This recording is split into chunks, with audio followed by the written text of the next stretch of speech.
সবাইকে শুভেচ্ছা, আমন্ত্রণ জানাচ্ছি রাতের বাংলাদেশে। আমি শামসুজ্জোহর। শুরুতেই শিরোনামগুলো।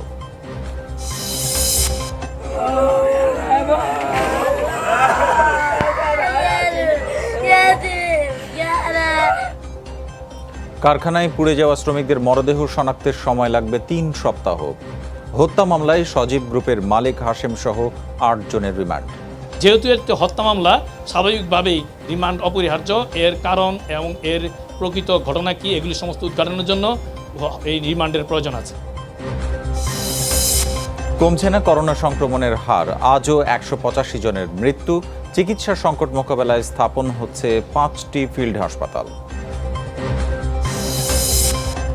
আর্জেন্টিনা ব্রাজিল ফাইনাল ঘিরে সামাজিক মাধ্যমে উত্তেজনা, সহিংস পরিস্থিতি ঠেকাতে ব্রাহ্মণবাড়িয়ায় কড়াকড়ি। বাজারে, রাস্তার মোড়ে, হোটেল রেস্টুরেন্টে, চায়ের দোকানে অতি জরুরি প্রয়োজন ব্যতীত বাসা থেকে কেহ বের হবে। রাজধানীতে ডেঙ্গু নির্মূলে সিটি কর্পোরেশনের অভিযান, দ্রুত কার্যকর পদক্ষেপের পাশাপাশি ব্যক্তি সচেতনতার তাগিদ। জুয়েলার্স মালিকের 12 লাখ টাকা আত্মসাতে কর্মচারীর প্রতারণা, পুলিশ পরিচয় মাইক্রোবাসে তুলে নেয়ার দাবি। সিসিটিভির ফুটেজে বেরিয়ে এলো প্রকৃত তথ্য। এছাড়াও রাতের বাংলাদেশে আরও থাকছে। চট্টগ্রামের খামারে চাহিদা বেশি ছোট আকারের গরুর, হাট বসার আগেই চলছে বেচাকেনা।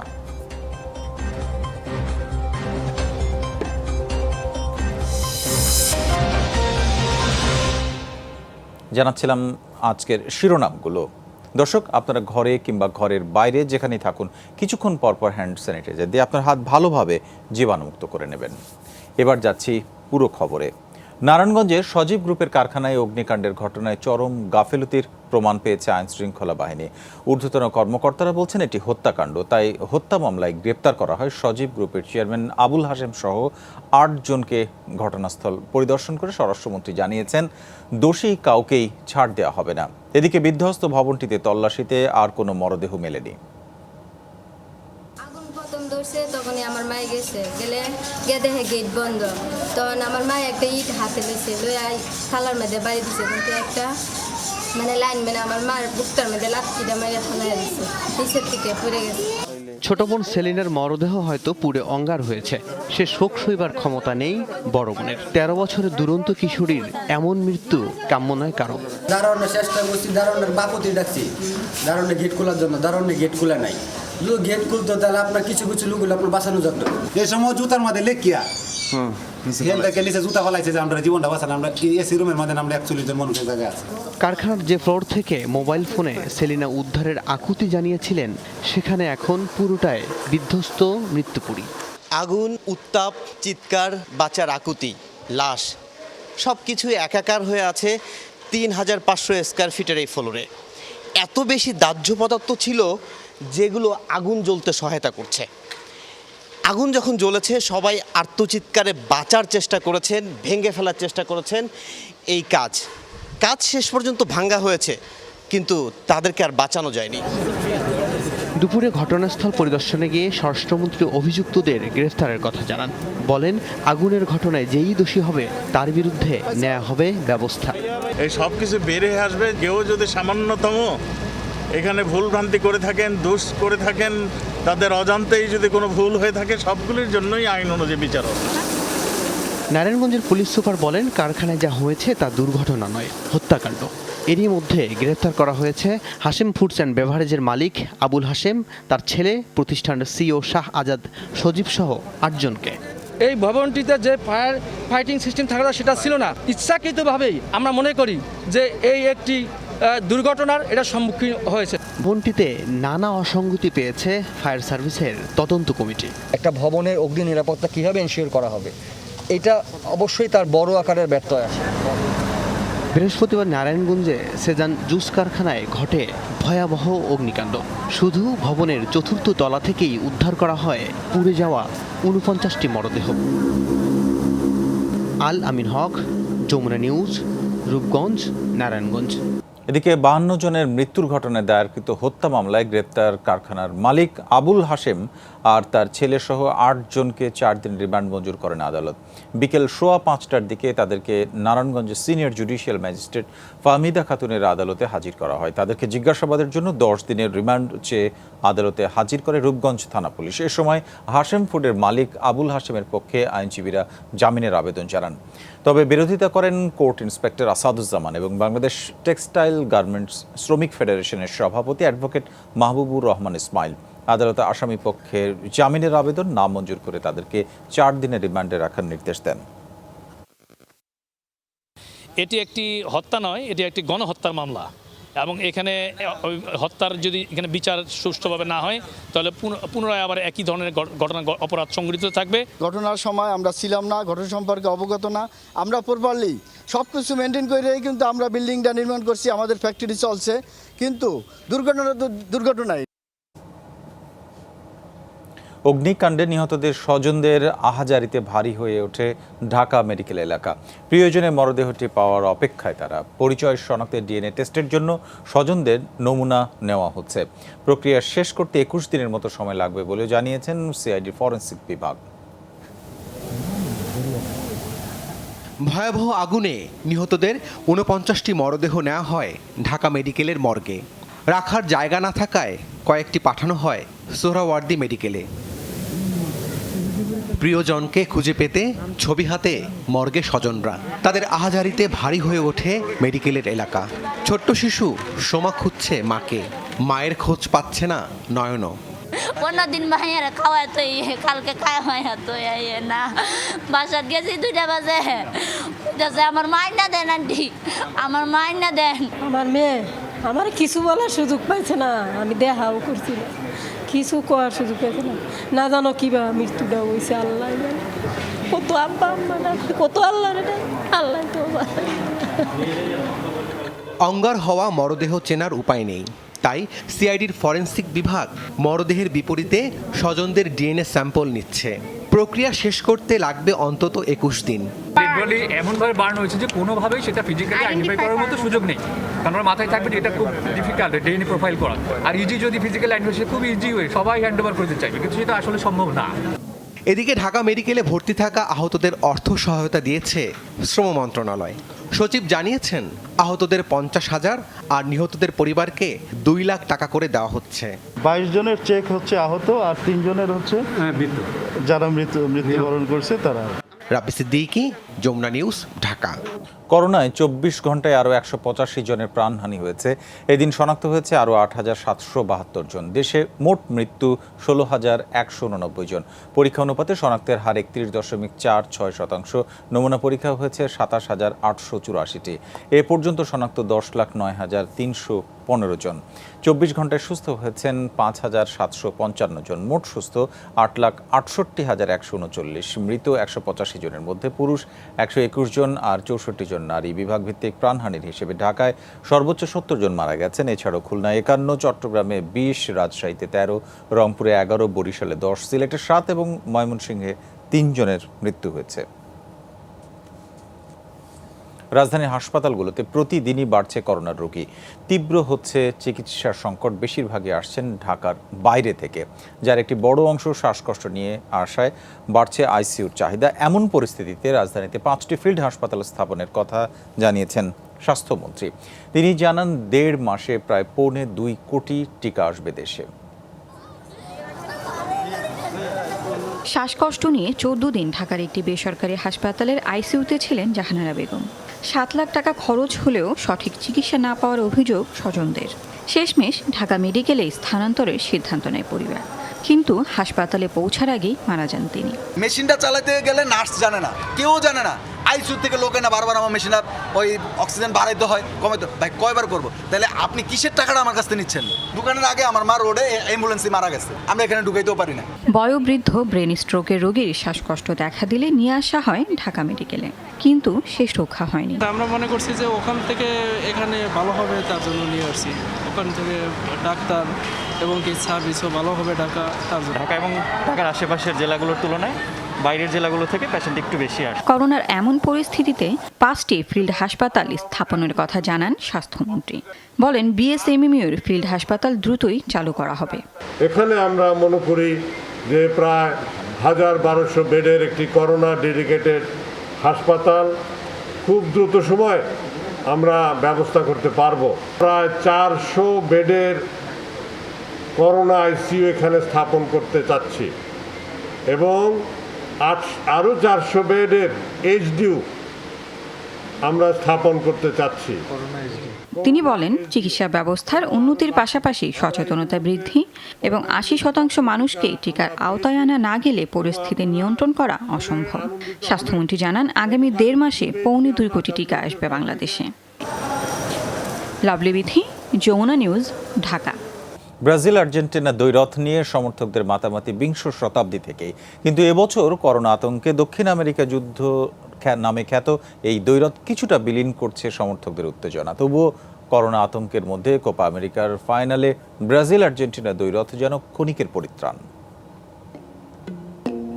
ব্রাজিল বনাম আর্জেন্টিনা, এই দুই দলের মধ্যে মাঠের রেষারেষির প্রভাব যেন ছড়িয়ে পড়ে সারা বিশ্বে, যার উত্তাপ থেকে বাদ যায় না বাংলাদেশও। 16 কোটি বাঙালির মধ্যে বেশিরভাগ সমর্থকই আন্তর্জাতিক ফুটবলে এই দুই দলের মধ্যেই খেলার আসল বিনোদন খুঁজে পায়।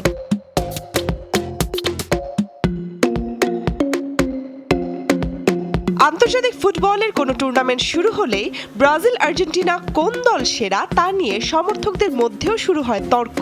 বিংশ শতাব্দী থেকেই কে কত বিশাল পতাকা বানাবে এই নিয়ে চলতো নানা আয়োজন। টাকা তুলে দর্জিদের কাছে বানাতে দেয়া হতো বিশাল আকৃতির পতাকা। সমর্থিত দেশের জার্সি গায়ে দিতে সকলেই ছুটত জার্সির দোকানগুলোতে। কেউ আবার সমর্থিত দলের পতাকার রঙে রাঙাতো পুরো বিল্ডিং। কে কত বড় সমর্থক তার প্রমাণ দিতে এক একজনকে দেখা যেত এক এক রকম কাণ্ডে। মাঝে মাঝে এই লড়াই পরিণতিতে গড়াতো হাতাহাতি পর্যায়ে। এবছর কোপা আমেরিকার ফাইনালের উত্তাপ বেড়েছে ব্রাজিল আর্জেন্টিনার ফাইনাল নিশ্চিতে। সেই সাথে শুরু হয়ে গেছে ব্রাজিল আর্জেন্টিনা সমর্থকদের বিতর্ক। কিন্তু এবছর বিতর্কের চেয়েও মানুষের মনে বড় জায়গা করে আছে করোনার আতঙ্ক। তাই অন্যান্য বারের চেয়ে এইবারের সমর্থকদের ভালোবাসার বহিঃপ্রকাশও বদলেছে রূপ। বাস্তব জীবন থেকে এই বিতর্ক এখন সামাজিক যোগাযোগ মাধ্যমে। বিপক্ষ দলের সমর্থকদের আক্রমণ করা হচ্ছে বিভিন্ন মিমস শেয়ার করে। লকডাউনে আয় উপার্জনের চিন্তা থেকে ক্ষণিকের পরিত্রাণ পেতে রিকশা চালকেরাও মেতেছেন ফুটবল তর্কে। করোনার আতঙ্কে কোপা আমেরিকার ফাইনালে দক্ষিণ আমেরিকা যুদ্ধ নামে খ্যাত এই দ্বৈরথ যেন জীবন আতঙ্কের মধ্যে ক্ষণিকের বিনোদন। মঞ্জুরি আজাদ, যমুনা স্পোর্টস। নির্মাণে প্রচলিত স্টিল বেছে নেবেন নাকি বেছে নেবেন এশিয়ার প্রথম কোয়ান্টাম ইলেকট্রিক আর্ক ফার্নেসে তৈরি বিশ্বসেরা স্টিল জিপিএইচ ইস্পাত, দৃঢ়তার প্রতিশ্রুতি।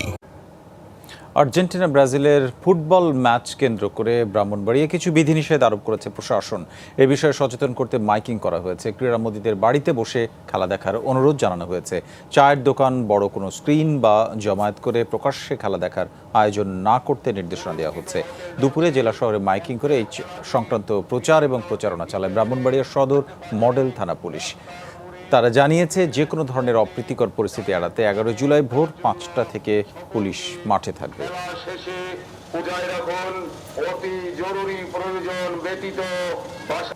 কঠোর বিধিনিষেধের 10ম দিনেও রাজধানীতে থেমে নেই মানুষ এবং যানবাহনের চলাচল। লকডাউন মানার ক্ষেত্রে নগরবাসীর মধ্যে ঢিলেঢালা ভাবও রয়েছে।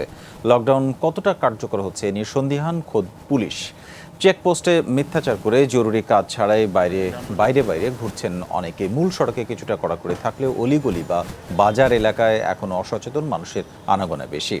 পুলিশের অভিযোগ বেশিরভাগ ক্ষেত্রেই জরুরি কারণের কথা বলে মিথ্যার আশ্রয় নিচ্ছে মানুষ। শহরের বিশেষ মোড়ে চেকপোস্ট বসিয়ে মানুষের চলাচল নিয়ন্ত্রণের চেষ্টা চলছে। সন্তোষজনক উত্তর না পেলে ফেরত পাঠানো হচ্ছে। বারবার সতর্ক করার পরেও স্বাস্থ্যবিধি মানতে রাজি নন অনেকেই। গুলশানের 2টি নির্মাণাধীন ভবনে অভিযান চালিয়ে মশার লার্ভা পাওয়ায় 2 লাখ টাকা জরিমানা করা হয়েছে। এছাড়াও একজনকে 3 মাসের কারাদণ্ড দিয়েছে ডিএনসিসি কর্তৃপক্ষ। আজ থেকে উত্তর সিটি কর্পোরেশনের 54টি ওয়ার্ডে অভিযান চালানো হয়।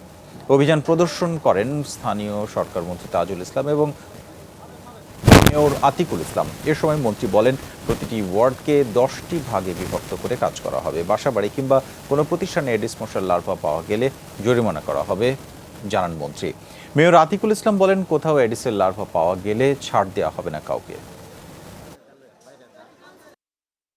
ছাদে, আঙ্গিনাতে অথবা বেসমেন্টে কোথায় যদি জমা পানি থাকে তাদের বিরুদ্ধে ব্যবস্থা নেন। 10 জন ম্যাজিস্ট্রেটের কথা আতিক সাহেব বলেছেন, আমরা নিয়োগ দিয়েছি।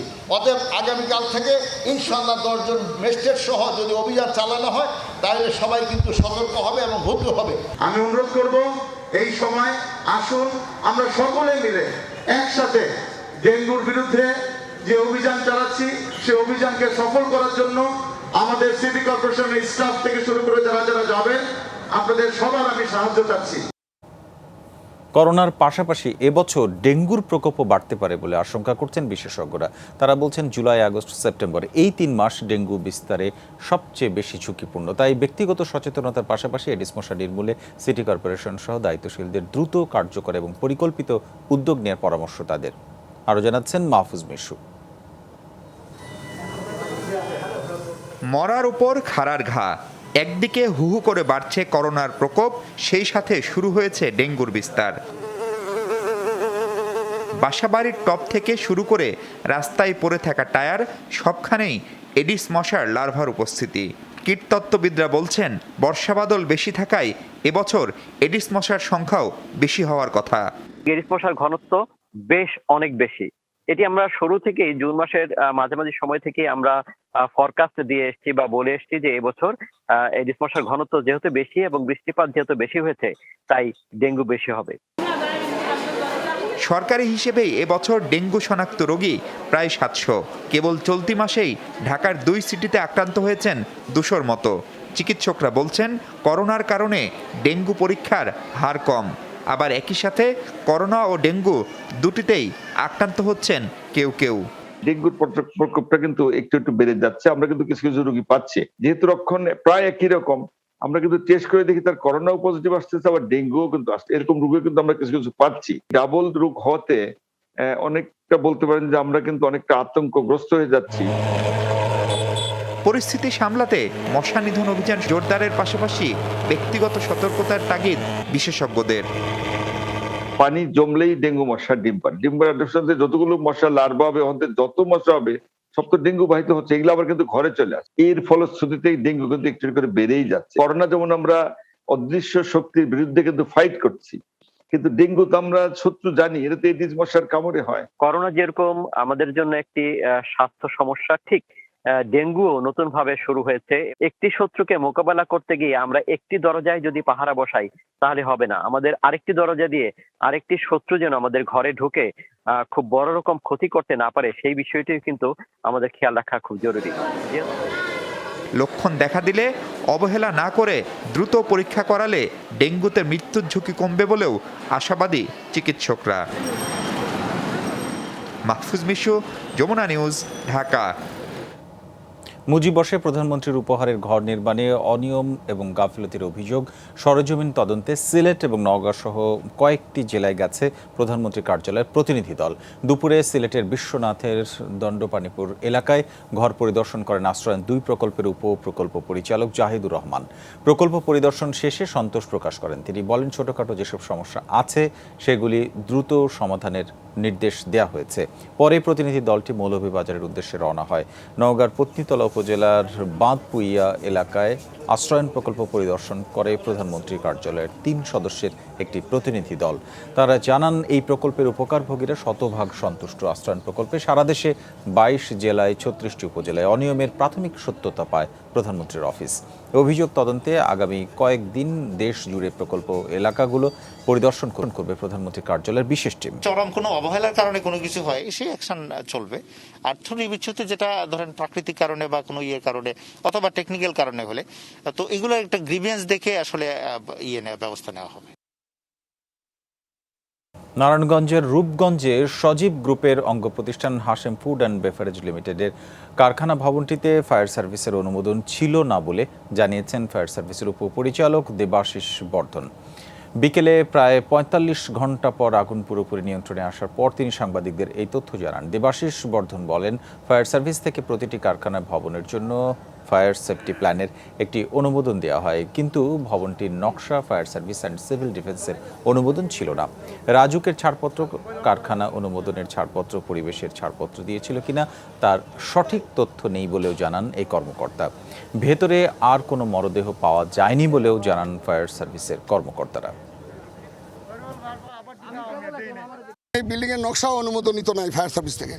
আমরা শুধু ফায়ার সার্ভিস সিভিল ডিফেন্স এই যে ফায়ার সেফটি প্ল্যান, একটা ভবনের ফায়ার সেফটি প্ল্যানের নকশা আমরা দিই, এটার অনুমোদিত নাই। রাজুক থেকে ওনারা ছাড়পত্র নিয়েছে কিনা, কারখানা পরিদর্শন থেকে তারা ছাড়পত্র নিয়েছে কিনা, এখানে পরিবেশ থেকে ছাড়পত্র লাগে, এই সবগুলো আছে কিনা আমার জানা নেই। বাংলাদেশ দলের জিম্বাবুয়ে সফরের খবর। এবার একমাত্র টেস্টে জয়ের সুবাস পাচ্ছে বাংলাদেশ। শেষ দিনে জয়ের জন্য স্বাগতিক জিম্বাবুয়ের প্রয়োজন ৩৩৭ রান আর বাংলাদেশের প্রয়োজন ৭ উইকেট। এর আগে প্রথম ইনিংসে ৪৬৮ রান করা বাংলাদেশ সাদমান এবং শান্তর সেঞ্চুরিতে ১ উইকেটে ২৮৪ রান করে ইনিংস ঘোষণা করে বাংলাদেশ। ২.৫ বছরের অপেক্ষার পর এমন মাহেন্দ্রক্ষণের দেখা মিলল সাদমান ইসলাম অনেকের। ২০১৮-তে অভিষেকের পর ৮ম টেস্টে পেলেন প্রথম সেঞ্চুরির দেখা। ২ দফা লাইভ পাওয়া বাঁহাতি এই ওপেনার ১৮০ বলে ৮ বাউন্ডারিতে স্পর্শ করেন ৩ অঙ্কের ম্যাজিক ফিগার। তবে দিনের শুরু থেকে সাদমানের চেয়ে বেশ খানিকটা আগ্রাসী ছিলেন ৩ নম্বরে নামা নাজমুল হোসেন শান্ত। মাত্র ১০৯ বলে ৫-৪ আর ৪-৬ সেঞ্চুরি হাঁকিয়ে নবম টেস্টে তৃতীয় শতকের দেখা পেলেন ৩ নম্বরে থিতি হওয়া রাজশাহীর এই ক্রিকেটার। এর আগের দিনের বিনা উইকেটে ৪৫ রান নিয়ে চতুর্থ দিন ব্যাটিংয়ে নামে বাংলাদেশ। তবে প্রথম সেশনেই ক্রিজ ছাড়েন সাইফ হাসান। ব্যক্তিগত ৪৩ রানে নাগারাভার শিকারে পরিণত হলে ৮৮ রানেই প্রথম উইকেট হারায় বাংলাদেশ। তবে পরের গল্পটা কেবল সাদমান শান্তর। সাদমানের ১১৫ আর শান্তর ১১৭ রানের হার নামানো দুটি ইনিংসে ১ উইকেটে ২৮৪ রান করে ইনিংস ঘোষণা করে বাংলাদেশ। ৪৭৭ রানের বিশাল টার্গেট তাড়া করতে নেমে শুরুতেই মিল্টন সুম্বাকে হারায় জিম্বাবুয়ে। দলীয় ১৫ রানে ১১ করা সুম্বাকে ফেরান তাসকিন। তবে ব্রেন্ডন টেলর ঝড়ো ইনিংস খেলে স্বাগতিকদের কিছু একটা করে দেখানোর স্বপ্ন দেখাচ্ছিলেন, কিন্তু ৭৩ বলে ৯২ রানের দুর্দান্ত ইনিংস খেলা টেইলরকে মিরাজ ফেরালে ভেঙে যায় স্বাগতিকদের সেই স্বপ্ন।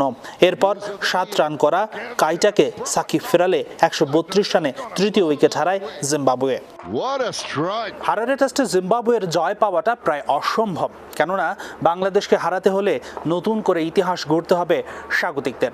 হারারের এই মাঠের ইতিহাসের সর্বাধিক চেস ১৯২ যা করেছিল পাকিস্তান, আর জিম্বাবুয়ে এই মাঠে সর্বোচ্চ ১৫৭ রান তাড়া করে জয় পেয়েছে। Hasinur Rahman, Jamuna sports, Harare, Zimbabwe. আবারও জানাবো কোপা আমেরিকা ফাইনাল প্রসঙ্গে। কোপার ফাইনালে আর্জেন্টিনা ব্রাজিলের মধ্যকার ম্যাচে আর্জেন্টিনার পক্ষে গেলেন বাংলাদেশ ফুটবল ফেডারেশনের সভাপতি কাজী সালাউদ্দিন। ফাইনালে মেসির আর্জেন্টিনার জয়ের পাল্লা ভারী বলে তিনি মন্তব্য করেছেন। ফুটবলে আমাদের যে কথাটা আছে, অন দ্য নাইট, যে on the given day, on the night যে খেলবে সেই দিন, এই দুইজনে কিন্তু ক্ষুধার্ত।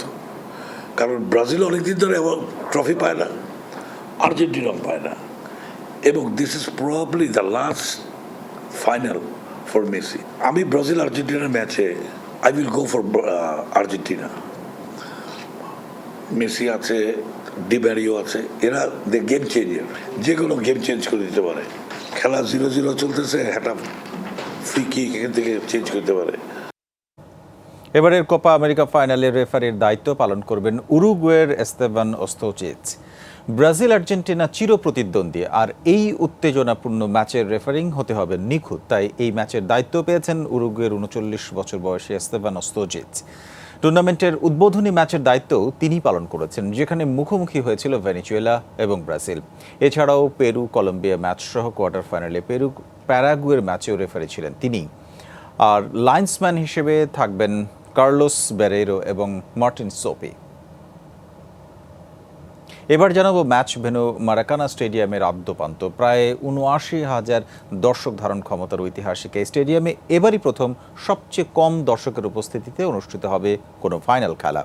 খেলা দেখবেন মাত্র ৪৫০০ যে স্টেডিয়াম ব্রাজিলের জন্য পয়া হলেও অপয়া আর্জেন্টিনার জন্য। এই মাঠে দুটি ফাইনাল খেলে শিরোপা উঁচিয়ে ধরার রেকর্ড নেয় আলবিসেলেস্তারা, যার সবশেষটি 2014 বিশ্বকাপ ফাইনালে জার্মানির কাছে হার দলটির। বিপরীতে মারাকানায় অনুষ্ঠিত 2019 কোপা আমেরিকা এবং 2013 কনফেডারেশনস কাপের ফাইনালে শিরোপা জেতে ব্রাজিল। বিশ্বস্ত কর্মচারী টিঙ্কুকে নিজের ব্যবসায়িক সুবিধা সম্বলিত 4টি এটিএম কার্ড দিয়ে 12 লাখ টাকা তুলে আনতে বলেন জুয়েলার্স ব্যবসায়ী প্রদীপ বণিক। তবে টাকার লোভে পড়ে মালিকের বিশ্বাসের মর্যাদা ধরে রাখতে চায়নি টিঙ্কু। টাকা আত্মসাতে নিয়েছে প্রতারণার আশ্রয়। বলেছেন পুলিশ পরিচয় মাইক্রোবাসে তুলে হাতিয়ে নেওয়া হয়েছে তার টাকা। তবে পুলিশের জিজ্ঞাসাবাদ এবং সিসিটিভি ফুটেজের দৃশ্যের কাছে ধরা পড়ে তার এই প্রতারণার কৌশল। পুলিশের হাতে গ্রেপ্তার হওয়া এই টিঙ্কু গতকালও ছিল ভিকটিম, তবে আজ সে আসামি। শুনতে অবাক লাগলেও চট্টগ্রামের ডবলমুরিং থানায় ঘটেছে বাদী থেকে আসামি হওয়ার এই ঘটনা। বুথ থেকে 12 লাখ টাকা তোলার পর ডিবি পরিচয়ে কালো রঙের এই মাইক্রোবাসটিতে তুলে হাত ও চোখ বেঁধে হাতিয়ে নেওয়া হয় টাকা। এরপর বান্দরবানের পাহাড়ে ছেড়ে দেওয়া হয় তাকে। মুখ খুললে হুমকি দেয় ইয়াবা দিয়ে ফাঁসানোর। মালিককে এভাবেই ডাকাতির বর্ণনা দিয়েছিলেন প্রতারক টিঙ্কু। সে বলল যে আমাকে ডিবি পুলিশ পরিচয়ে এই সাতকানিয়াতে নিয়ে গেছে পিস্তল ধরে। টিঙ্কুর বানানো এই নাটক এতটাই নিবিড় ছিল যে পুলিশও বিষয়টিকে ডাকাতি ভেবে অভিযানে নামে। এই ভিকটিম সে নিজে বান্দরবনে গিয়ে তার মালিককে কল দেয়। আমরা মোবাইল ট্র্যাকিং করে তার লোকেশনও বান্দরবন দেখি। সার্বিক পরিস্থিতিতে একটি ডাকাতির ঘটনাই আমাদের কাছে কিন্তু মনে হয়েছে। তবে আইনের চোখে শেষ পর্যন্ত ফাঁকি দিতে পারেনি টিঙ্কু। একদিনের মধ্যেই সাজানো নাটকের রহস্য উদ্ঘাটন করে টিঙ্কুকে গ্রেপ্তার করে পুলিশ। মাইক্রোবাসের অস্তিত্ব থাকলেও সেই মাইক্রোবাসে তাকে তুলে নেওয়ার কোনো প্রমাণ দেখা যায় না। এরকম কিছু অসঙ্গতির ভিত্তিতে আমাদের সন্দেহ হয়। তখন নিবিড়ভাবে তাকে জিজ্ঞাসাবাদ শুরু করলে অবশেষে সে স্বীকার করে যে আসলে কোনো ডাকাতি হয়নি। সবশেষ টিঙ্কুর বোনের বাসা থেকে উদ্ধার করা হয় 12 লাখ টাকা। তখন একটি কালো মাইক্রোবাস। আল আমিন শিকদার, যমুনা নিউজ, চট্টগ্রাম। আগামী 19শে জুলাই পবিত্র হজ, 20শে জুলাই সৌদি আরবে পালিত হবে ঈদ উল আজহা। শনিবার দেশটির চাঁদ দেখা কমিটি দিয়েছে এই ঘোষণা। জানায় 1442 হিজরি সনে জিলহজ মাসের চাঁদ দেখা যায়নি আজ। সেই হিসেবে 11 জুলাই থেকে আরবি মাস শুরু আর হজের আনুষ্ঠানিকতা শুরু 18 তারিখ। সেই অনুসারে 19শে জুলাই আরাফাত দিবস। অবশ্য করোনা মহামারীর কারণে এবারও সীমিত পরিসরে হজ পালনের অনুমতি পাবেন মুসল্লিরা। বহির্বিশ্বের কাউকে দেওয়া হচ্ছে না সেই সুযোগ। শুধু সৌদি আরবে বসবাসকারী বিভিন্ন দেশের নাগরিকরা হজ ব্রতে অংশ নিতে পারবেন। হজ পালন শেষে 20শে জুলাই আল্লাহর সন্তুষ্টি লাভের আশায় পশু কোরবানি করবেন মুসলিমরা। সৌদি আরবের একদিন পর 21শে জুলাই বাংলাদেশে উদযাপিত হবে ঈদ উল আজহা। কোরবানি ঈদ সামনে রেখে এবার চট্টগ্রামে খামারের গরুর চাহিদা বেশি। পশুর হাট বসার আগেই শুরু হয়েছে বেচাকেনা। কেউ সরাসরি গিয়ে, কেউ অনলাইনে আগাম কিনছেন গরু। তবে পরিস্থিতির কারণে মাঝারি গরুর চাহিদা বেশি বলছেন খামারিরা। আচরণে বেশ ক্ষিপ্র প্রকৃতির বলে ভারতীয় গুজরাট বুল প্রজাতির এই গরুটির নাম বুলডুজার। ওজন প্রায় 750 কেজি। দাম হাঁকা হচ্ছে 5.5 লাখ টাকা। চট্টগ্রামের প্রায় প্রতিটি খামারে দেখা মিলছে এমন বাহারি নামের নানান জাতের গরু। করোনা প্রাদুর্ভাবের কারণে পশুর হাটের ভিড় এড়াতে খামার থেকে আগেভাগে গরু সংগ্রহের প্রবণতা বেড়েছে। কিছু বড় আকারের দামি গরু রাখা হলেও করোনা পরিস্থিতিতে মানুষের আর্থিক সঙ্গতি বিবেচনায় মাঝারি গরুর সংগ্রহই বেশি। যেহেতু মধ্যম আয়ের মানুষজন বেশি, তো সেই হিসেবে সেটার লক্ষ্যে আমরা ছোটো গরু 50-60 হাজার রেঞ্জের গরুও রাখছি। যারা বড় বাজেটের গরু নেবে ওদের জন্য আমি কিছু বড় কালেকশন করছি। যেহেতু করোনা একটা সিচুয়েশন চলছে, আমরা চেষ্টা করেছি মানুষজনের হাতের নাগালে যাতে দামটা রাখা যায়, তাই সেজন্য আমরা 50 থেকে শুরু করে 35 লক্ষ টাকা দাম পর্যন্ত আমাদের কাছে গরু আছে। চট্টগ্রামে এবার স্থায়ী অস্থায়ী পশুর হাট বসবে 206টি। গত বছর হাটে মানা হয়নি স্বাস্থ্যবিধি। এবার করোনা সংক্রমণ রেকর্ড ছাড়িয়ে যাওয়ায় হাটের ভিড়ে যাওয়ার ঝুঁকি নিতে নারাজ ক্রেতাদের অনেকে। খামারের গরুর দিকে ঝুঁকছেন তারা। হাটে যেরকম একটা মানুষের ভিড় থাকে, কিন্তু ফার্মেও ওরকম ভিড় নেই, দেখে শুনে ঠান্ডা মাথায় একটা গরু চয়েস করা যায়। এখানে দেখতেছি আরও কয়েকটা ফার্মে দেখবো, যেখানে ভালো লাগে রেঞ্জের মধ্যে হয়, ইনশাল্লাহ আমরা এখান থেকে গরু সংগ্রহ করব। এখানে অনেক বড় বড় গরু দেখেছি, এগুলো আমার পছন্দ হয়েছে। এখানে অনেক ছোট ছোট গরুও রয়েছে, অনেক সুন্দর গরুগুলা। চট্টগ্রামে 12 থেকে 21 জুলাই পর্যন্ত বসবে কোরবানির পশুর হাট। তবে খামারগুলোতে বেচাকেনা শুরু হয়েছে আগে থেকে। অনলাইন প্ল্যাটফর্ম ও ফেসবুকে সরব খামারিরা, তবে দাম নিয়ে অসন্তুষ্ট ক্রেতারা। দামটা তো বেশি দেখা যাচ্ছে, এখনো তো রিজনেবল কোনো রেট আসে নাই, আর গরু এখনো মার্কেটে অ্যাভেলেবেল নয়। হয়তো বা এরা মাথায় রাখছে এখনো সময় অনেক আছে, হয়তো আরও তো গরুরও একটু চাপ কম, সেই হিসাবে আমার মনে হচ্ছে এখনো তো অনেক বেশি, গরুর দাম বেশি। প্রাণী সম্পদ অধিদপ্তরের হিসাবে চট্টগ্রামে এবার কোরবানির পশুর চাহিদা রয়েছে 8,09,000। শোয়েব রহমান, যমুনা নিউজ, চট্টগ্রাম।